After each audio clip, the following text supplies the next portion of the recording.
Hello, first grade. It's Mrs. Scanlon. I'm here today to talk to you about character traits. We're going to use the story, The Three Little Pigs, to talk about character traits today. Before we begin, this is really important. You need to have watched the video that I made for you of the read aloud of this story, The Three Little Pigs. In order to understand what we're talking about today, you had to have heard the story. So I recorded it separately, so you needed to click the link before this to watch the video, and then you're ready for today's lesson. So if you haven't done that already, stop the video, close it out, go back, watch that read aloud, and then join me again. Okay, if you're still with me, I'm assuming you're ready to learn. Let's get started. Boys and girls, we are going to try to understand the character today and describe that character with character traits. In order to do that, we need to look at the character's thoughts, actions, feelings, and emotions to infer the character traits. We're going to use the third little pig from our story today. There he is. Before we begin, you might have been saying, what is infer? Well, infer is a fancy word. It just means that you're going to make a guess. But you're not making a wild guess. You're making an educated guess, a guess based on facts or observations that you learned from reading the story. So you're like a detective. You have to think about the story and what you saw. One way you can figure out character traits is with text evidence. Text evidence is just a fancy word for the words in the story, the facts that you learned.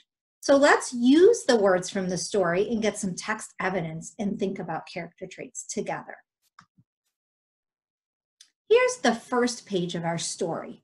In this page, the three little pigs are leaving their mom, and each one of them is saying goodbye.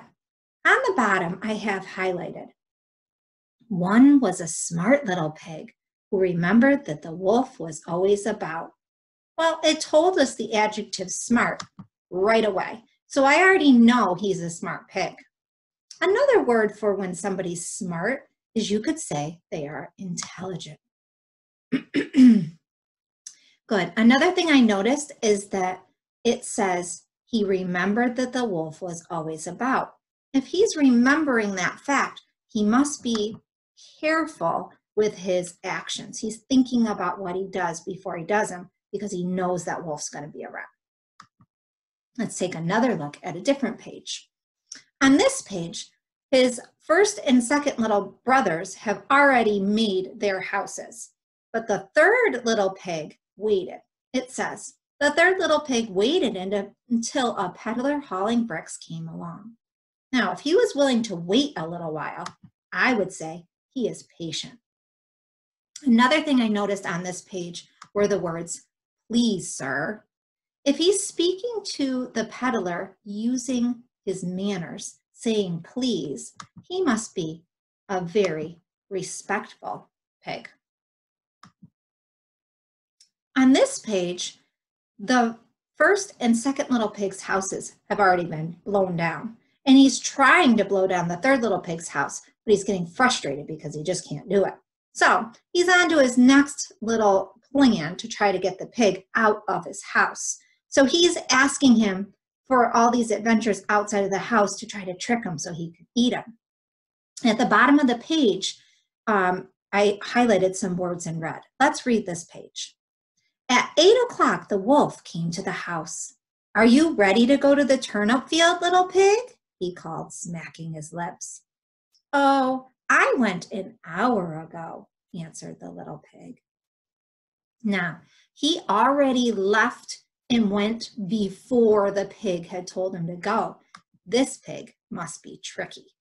He knows what he's talking about, and he doesn't want to get eaten, so he's kind of teasing that wolf a little bit, isn't he? Okay, on this page, you can see the pig has put himself in that butter churn that he bought, and he's rolling right past the frightened wolf. Now, the wolf's never seen a butter churn before. He doesn't realize the pig's inside. He just sees something rolling at him and he's scared. But I underlined the words he rolled right past because that pig, he was pretty brave. He could have got caught by that wolf, but he just went on and did his thing. All right. Another way we can be detectives is not only with the words in the story, but you got to look really careful at the pictures. So another way you can figure out character traits is to use the illustrations or the pictures from the story. So here I have some pictures. This, if you remember in the beginning of the story, is the mama pig waving goodbye to her 3 little pigs. And you can see her face. She's very sad. She's got a tear rolling down her eye. And I think that she is worried. That would be a good word for her. Here's another picture. We just talked about this picture. But now instead of looking at the 3rd little pig who's trying to trick that wolf, let's look at the little pig covering his eyes. What do you think he is feeling? You're right. He's nervous. That's a word for him. Look at this picture. Do you see the wolf peeking down the chimney? Remember at the end, he was so mad. He still couldn't get that pig out of the house to eat him up. So he finally thought of another solution. This guy is creative. He does not stop thinking about plans to try to get that little pig. Here's another picture at the end of the story. And I am noticing that the pig is carrying a tray of mugs to give not just to himself, but to his brothers. He's a very thoughtful pig. Okay, remember, character traits can be positive, which means they're good qualities that you want to have. So here's some pictures of some positive character traits. People could be friendly, giving, respectful, responsible, hardworking, courteous, creative, honest. Those are just a few. But sometimes characters have negative traits, things that you don't want to have. So this person up here is being uncooperative, messy, rowdy, a bully, impatient, sad, lonely, silly. So we are going to try to name that trait by using just pictures. If I'm looking at the first picture in the top box, I'm looking at a little girl who's got tears in her eyes and another little girl putting her arm around that friend. So I think that that is a considerate friend. She's considering her friend's feelings and trying to make her feel better. In picture number 2, that friend is also sad. And this time I thought of the word caring. Do you see the friend who's caring and trying to make her friend feel better?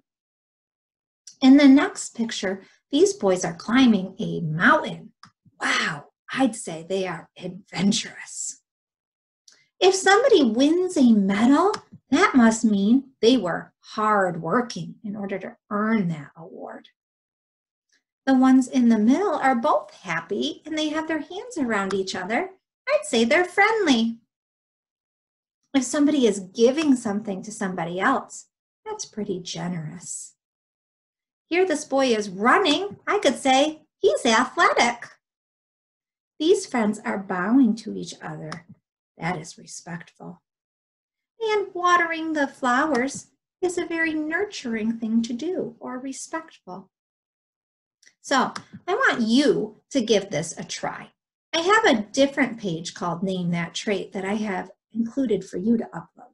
Just like I did, I want you to look at the picture, think about how the characters are feeling, what they're doing, and think of a character trait that would describe them and write it below the picture. Now, when you're doing this, I have included a character traits chart that might be helpful, and I want you to think about the thoughts, the actions, the words, the feelings, okay? And if you remember, we talked about the positive and the negative. Sometimes there's going to be things that you see that are great, and sometimes things they need to improve upon. I know you can do it. Have fun and upload those PDFs and then show them to your teacher on Class Dojo. They want to see all your hard work. All right, until next time, we'll see you later.